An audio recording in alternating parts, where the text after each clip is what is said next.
Hola, ¿qué tal? Bien, le daremos solución entonces a nuestro primer ejercicio. ¿Cierto? Nos dicen que un cilindro macizo de plomo de 275 milímetros de longitud y 40 milímetros de diámetro cae debido a su propio peso a una velocidad angular de 105 RPM dentro de un tubo con un diámetro ligeramente mayor. Entre el tubo y el cilindro hay una película de aceite, ¿cierto? Con espesor de 9 por 10 a la menos 3 milímetros. Si la gravedad específica del plomo es de 11.3, piden determinar la viscosidad dinámica del aceite. Bien, rescatamos los datos entonces del enunciado, ¿no? Yo hice ya las transformaciones respectivas, esto para trabajar en unidades coherentes con el sistema internacional. ¿Ya? Entonces nos piden determinar la viscosidad dinámica del sistema. Viscosidad dinámica, ¿cierto? La fórmula que tenemos para la viscosidad dinámica, ¿no es cierto? Nos dice que es la fuerza sobre el área por la holgura sobre la velocidad. ¿Ya? Los datos que nos dan nos facilitan mucho los cálculos, ¿ya? Tanto para el área como para la velocidad, ¿ya? Que serían los dos primeros valores que calcularemos para completar la fórmula de la viscosidad dinámica, dejando pendiente por un momento la fuerza. ¿Ya? Por lo tanto, el área, ¿cierto? De un eje sobre no, un eje dentro de una camisa o un cilindro en este caso, dentro de una camisa, como lo vimos en clase, dijimos que era pi por el diámetro del cilindro, en este caso son 0.04 metros, por la longitud del cilindro, 0.275 metros, ¿cierto? Eso nos da como resultado 0.035 metros cuadrados. ¿Ya? Y ya tenemos entonces calculada el área. La otra variable que podemos determinar con los datos que tenemos es la velocidad. ¿Cierto? Y por fórmula tenemos que la velocidad, ¿cierto?, era igual a pi por el diámetro del eje por el número de revoluciones. ¿Cierto? Todo eso partido la constante de 60. ¿Ya? Voy a anotarlo nuevamente para que lo noten bien en su calculadora.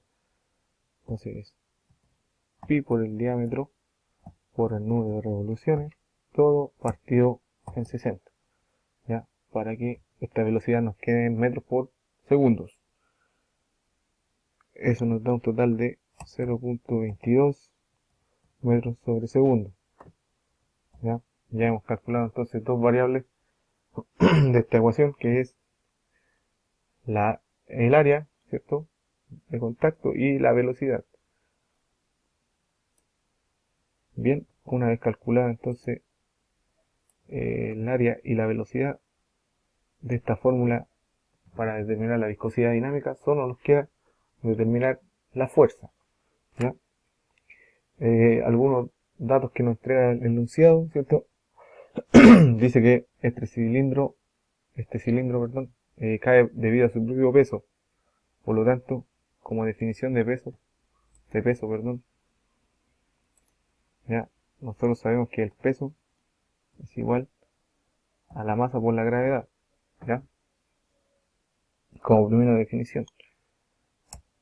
Y en clases anteriores vimos que la masa, ¿cierto?, era igual a la densidad absoluta, ¿cierto?, por el volumen,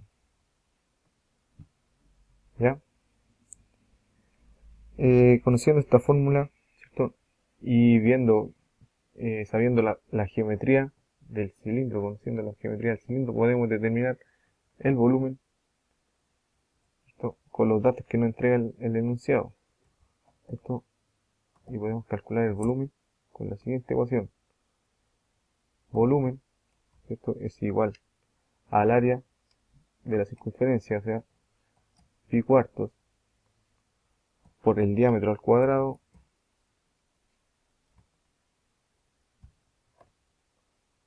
por la longitud del cilindro, o sea, 0.275 metros. Eso nos da un total en el volumen, o un volumen total de 3.456 por 10 a la menos 4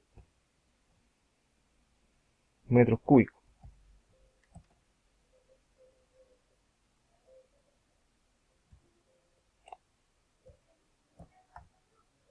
Metros cúbicos. Ya tenemos el volumen entonces. Y la densidad también la podemos determinar, ¿cierto? Densidad absoluta del plomo la podemos determinar porque tenemos como dato la gravedad específica. Y sabemos que gravedad específica por densidad del agua, ¿cierto? La densidad del agua nos da la densidad absoluta del mercurio. En este caso tenemos una gravedad específica de 11.3 por una densidad absoluta del agua en el sistema internacional 1000. Esto nos da una densidad de 11.300 kilogramos sobre metros cúbicos. ¿Ya? Por lo tanto, esto tenemos el volumen y la densidad absoluta del mercurio, lo que nos lleva, ¿no es cierto?, a determinar la masa total del mercurio, o sea, perdón, del plomo. En este caso, ¿cierto?, la masa la vamos a determinar con la fórmula de densidad por volumen. Densidad por volumen. Entonces, densidad, dijimos que eran 11.300 por el volumen 3.456 por 10 a la menos 4 kilogramos sobre metros cúbicos. Eso nos da una masa total de 3.91 kilogramos. Tenemos entonces la masa. Por lo tanto, volvemos entonces a la primera fórmula, porque el peso es igual a la masa por la gravedad, ¿cierto? Entonces dijimos que peso va a ser igual a la fuerza y la fuerza va a ser igual a la masa por la gravedad. Masa por gravedad, ¿cierto? 3.91 kilogramos por 9.81 metros sobre segundo al cuadrado. Eso nos da una fuerza de 38.357 newton. ¿Ya? Bien, y una vez obtenida, ¿cierto?, la fuerza, podemos determinar la viscosidad dinámica reemplazando todos los valores, ¿cierto?, de esta fórmula. Por lo tanto, viscosidad dinámica va a ser igual a la fuerza que acabamos de determinar, ¿no es cierto?